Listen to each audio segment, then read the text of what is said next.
Hi, Meg. There is plenty to talk about here in Philadelphia before the Democratic National Convention kicks off here Monday.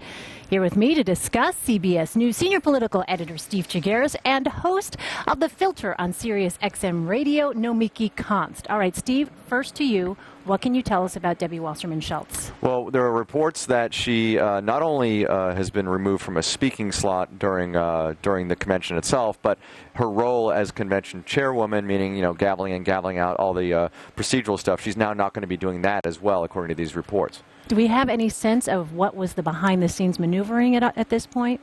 Well, no, but I mean, it's pretty obvious what's going on here. This is a situation where if she shows up on stage, it's a pretty good chance that the 1,900 or so Sanders delegates would have booed her right off the stage. Keep in mind, this is a woman who's had a rocky tenure as head of the DNC. Last year was even worse for her, with Sanders folks and others accusing her of sort of gaming the debates. So it was pro-Clinton in terms of the nights that they were on, the number of debates, and it has not really been a good year for her. So this sort of is culminating now. These emails suggesting that she had her thumb on the scale for Clinton, or at least people who worked for the DNC did. It's all culminating now into what could be a possibly embarrassing situation. So in order to avoid that, they're basically just making the decision, keep her off stage to prevent any kind of, video of her being booed off a stage. I mean, people know, the DNC or the Democrats are trying to make this look like it's a unified convention. They've got enough trouble trying to do that. The last thing you need is the chairwoman who is not well liked by the Sanders folks up there getting booed. Nomi, let's turn things over to you because you supported Bernie Sanders. Tell me what your reaction is to this news. The timing was horrible for the Democratic Party. It could not be worse. As Steve just said, they are trying to unify. They announced that Senator Kaine was the nominee, and the Sanders supporters were not very happy about that. In fact, I think some Hillary supporters weren't very happy about that. He has a very conservative blue dog record on things like reproductive rights, trade issues. He's very corporate. He was basically the person who changed the DNC from being a 50-state strategy party to being a corporate party, and I think that he's representative of everything that the Sanders campaign has been fighting against. Then you bring in the emails, which reinforces all of the suspicions that Sanders supporters have been saying, and in Martin O'Malley and other, all the way back to last year in August when they were talking about the debate schedule. It's a problem for the Hillary Clinton campaign, and I think she has a lot of work to do to reach out to these Sanders supporters, understand their pains, feel what they're going through, not just put things up as acts of symbolism. We had the Rules Committee yesterday, and the Rules Committee, we were debating superdelegates, and they didn't want to eliminate superdelegates, and that's something that almost all Democrats want to eliminate. So there's not a lot of giving anything to the Sanders people right now, even though this has been one of it's the closest contested convention in history. Ted Kennedy, when he contested Jimmy Carter, he got a commission and counter reforms. Jesse Jackson, when he had a contested convention, he got all these reforms. They're not giving anything to Bernie Sanders, and that is just pushing the Sanders people the delegates into getting more upset, and they don't have a voice on the floor. So I don't know what to say. I mean, I'm a Sanders delegate. I hope that we are supportive of the party, but not everybody else feels that way right now. Steve, you want to weigh in? Well, I just want to point out, we spent months and months talking about Republican disunity, and we were anticipating huge blow-ups on the floor in Cleveland, and talking about all the potential ways that the Trump nomination could have been either derailed or at least knocked off message because of disunity in the Republican Party. I think we need to really have a serious conversation about what's going on here in Philadelphia. I mean, the Democrats really are not, there's still a unification problem. The Sanders people aren't totally on board, as you heard Nomi talk about. There's now questions about whether Tim Kaine is the right answer, at least for that aspect of the party, that slice of the Democratic Party.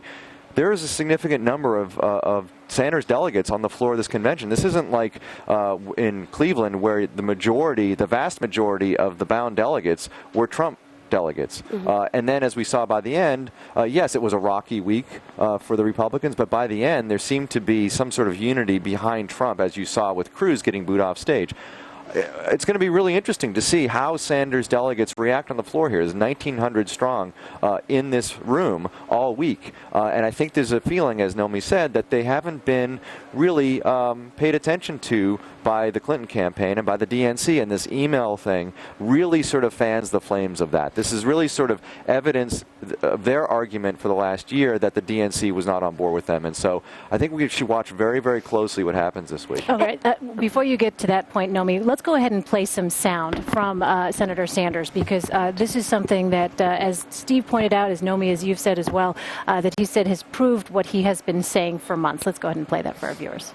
I told you long time ago that that the DNC was not running a fair operation, that they were supporting Secretary Clinton. So what I suggested to be true 6 months ago turns out, in fact, to be true. I'm not shocked, but I am disappointed, and that is the way it is.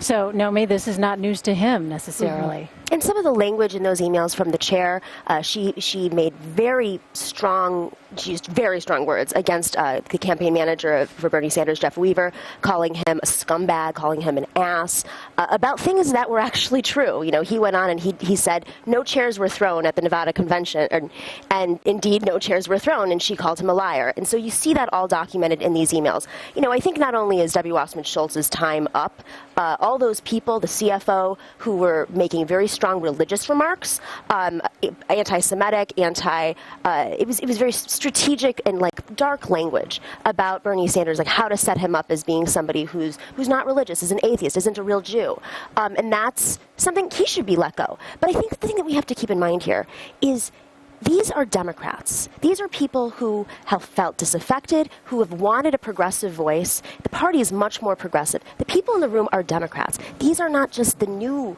Democrats. These are the people who've been loyal to the party, and they're being treated like they're not Democrats. They're being told to fall in line. I can't tell you how many times the past couple of days I've been told to fall in line and unify, but nobody's trying to unify us. It's all about you must do this to defeat Trump. But Democrats don't have a tradition of protesting as voters. They stay home.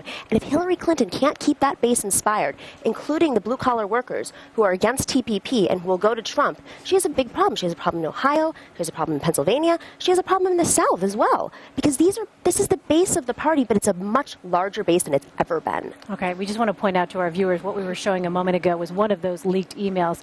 Steve, I want to go back to something that Nomi mentioned earlier, and that is the debate over superdelegates. Mm-hmm. Will you just remind our audience, what are superdelegates? We talked a lot about this during the primaries. This was something that the Sanders campaign and Bernie Sanders himself said was a sign of just how rigged the political system on the Democratic side was. This is something that exists in the Democratic Party, these superdelegates. Remind us what those are. So superdelegates, about 700 plus of these folks are elected officials, activists, longtime activists, VIPs in the party, and they are not bound to what happens in the primaries and caucuses. They can go with whoever they want. Now, throughout the course of this primary campaign, a vast majority of these folks indicated their support for Hillary Clinton, and we don't expect that to change during this week. So that's really what has helped boost her lead over Bernie Sanders.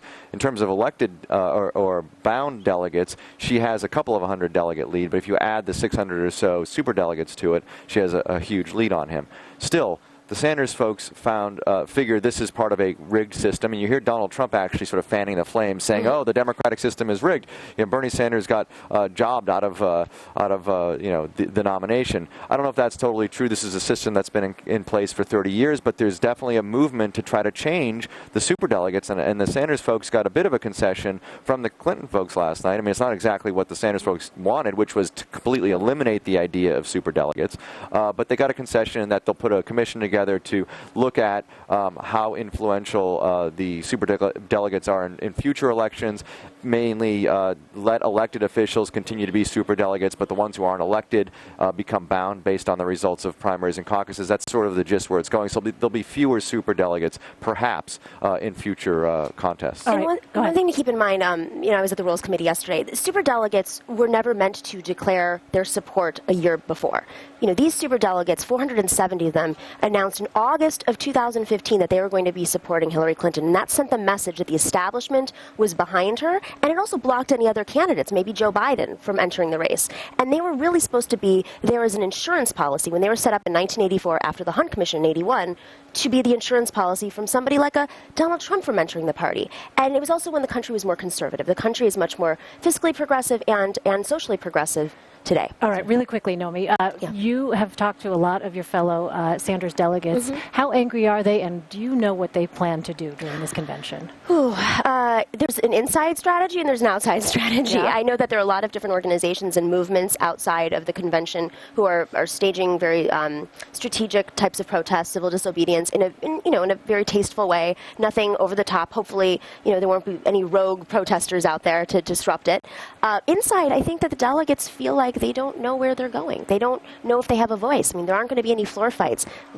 Unfortunately, Bernie Sanders did not decide to submit any of the minority reports from the Platform Committee and from the Rules Committee, and as a result, there's going to be no votes on the floor other than for who the presidential nominee will be. So I think there's going to be a little bit of anxiety in the crowd. I would not doubt booing? some How much booing? Yeah, I some think there's booing. going to be a lot, unfortunately. Well, that'll be All right, fun. we'll keep an eye out on it. All right.